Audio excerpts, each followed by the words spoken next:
Persekutuan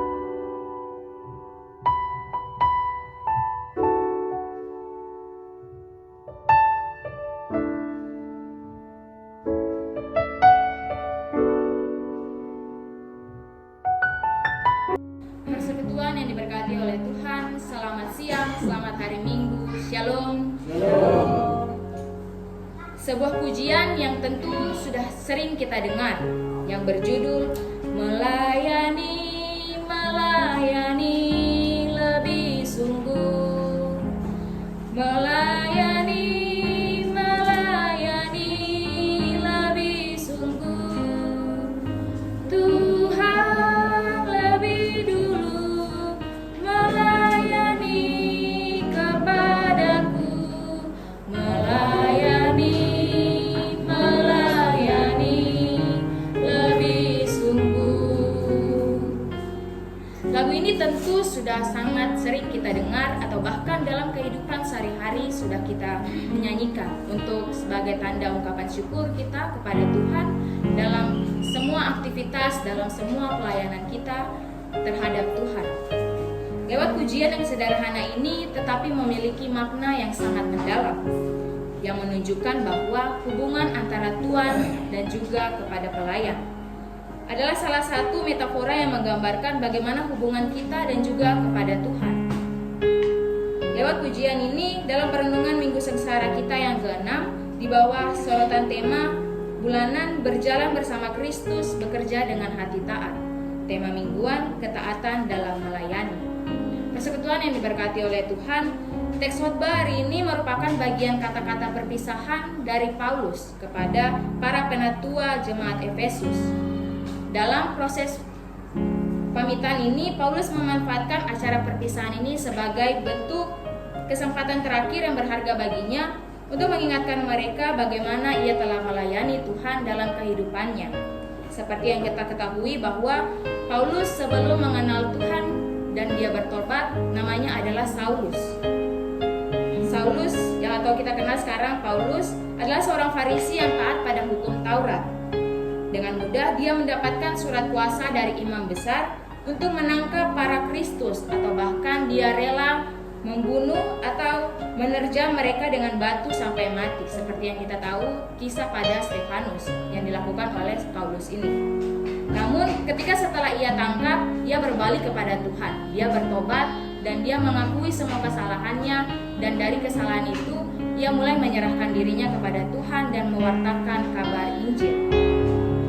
Jika kita lihat pada ayatnya yang ke-17, Alkitab menyatakan kepada kita, awal karena itu ia menyuruh seseorang dari Miletus ke Efesus dengan pesan supaya para penatua jemaat Efesus datang ke Miletus. Pertemuan antara Rasul Paulus dengan para penatua jemaat Efesus bukanlah di Efesus, namun di Miletus.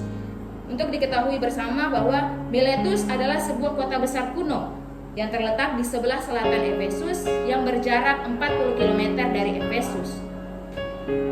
Rasul Paulus menggunakan kesempatan itu untuk mengingatkan mereka mengenai beberapa hal. Yang pertama, Paulus menyatakan bahwa dirinya melayani, mengkabarkan Injil Tuhan dengan rendah hati, dengan sabar, serta ia banyak menangis pada saat mewartakan Injil karena dirinya banyak mengalami pencobaan. Ia mengalami pencobaan yang ketika orang-orang Yahudi mau membunuhnya karena ia sedang mewartakan Injil. Yang kedua adalah ia tidak pernah melalaikan apa yang berguna bagi para penatua dan jemaat orang-orang kudus di Efesus. Semua yang diberitakan dan diajarkan oleh Rasul Paulus kepada jemaatnya, baik di muka umum maupun dalam perkumpulan-perkumpulan di rumah mereka. Rasul Paulus selalu bersaksi kepada orang-orang Yahudi, bahkan orang-orang Yunani, yang pada konteksnya saat itu mereka tidak mengenal siapa itu Yesus. Tujuannya adalah supaya mereka bertobat kepada Allah dan percaya kepada Kristus Yesus Tuhan kita. Persekutuan yang diberkati oleh Tuhan kita Yesus Kristus, pesan perpisahan yang disampaikan oleh Rasul Paulus ini merupakan misi penginjilan Paulus yang dari Miletus ia akan pergi ke Yerusalem, yang jika memungkinkan waktu yang terjadi pada saat dia sampai ke Yerusalem adalah waktu pada hari raya Pentakosta. Dengan memberikan kita pedoman dan panutan hidup pada pembacaan kita pada hari ini, dapat layak dan patut untuk kita tiru dari pelajaran Rasul Paulus ini tentang kesungguhan untuk taat dan melayani Tuhan dalam kehidupannya. Rasul Paulus tahu segala beban dan tekanan yang dia jalani dalam kehidupannya. Ada banyak hambatan dan tantangan yang Paulus alami selama dia menjadi seorang rasul. Namun semua itu tidak pernah menghambat atau menghalangi, menyulitkannya dalam pelayanan yang dia lakukan. Karena Paulus yakin dan pasti penuh keyakinan tanpa beban, dia dapat maju melangkah ke depan dan menjalani kehidupannya saat dia melibatkan Tuhan di dalam kehidupannya. Walaupun Paulus tidak tahu apa yang akan terjadi dalam dirinya di waktu yang akan datang, Paulus tetap percaya kepada Tuhan dan dia tetap fokus pada kehidupannya, yaitu dengan mewartakan kebenaran Injil firman Tuhan pada jemaat-jemaatnya. Bagaimanakah dengan sikap kita di tengah pelayanan kita? Apakah kita patut berbangga diri terhadap pelayanan yang sudah kita lakukan? Ataukah sudahkah kita memiliki kerendahan hati dalam melakukan pelayanan seperti Paulus lakukan? Persekutuan yang diberkati oleh Tuhan, pelayanan dapat dimengerti dalam banyak arti, bukan hanya pelayanan di gereja. Namun pelayanan di tempat kerja kita, antara kita karyawan sesama bos maupun karyawan dengan karyawan, atau di rumah kita dalam kehidupan kita sehari-hari, itu juga merupakan suatu bentuk pelayanan antara suami dan istri, antara orang tua dan juga anak-anak.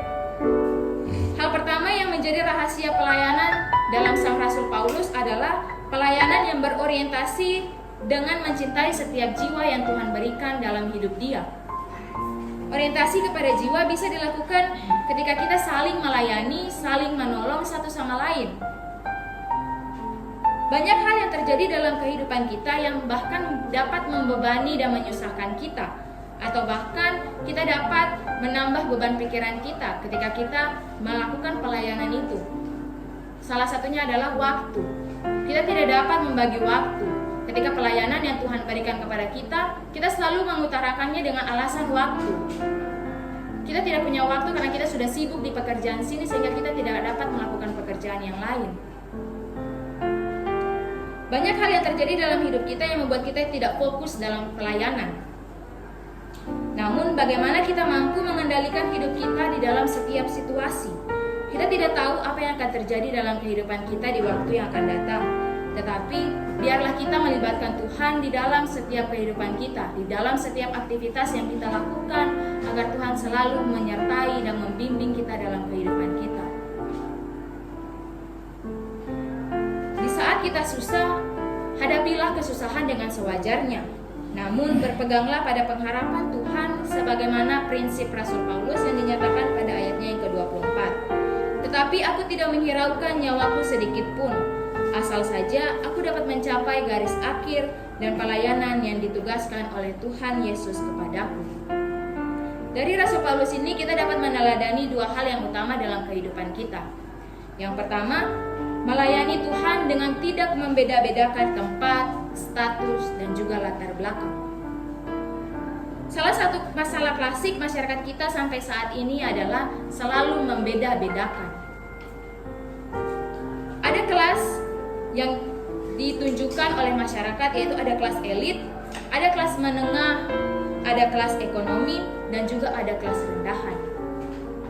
Persoalan ini juga kadang-kadang terjadi dalam pelayanan kita di mana-mana saja, di dalam pekerjaan maupun dalam kehidupan kita sehari-hari.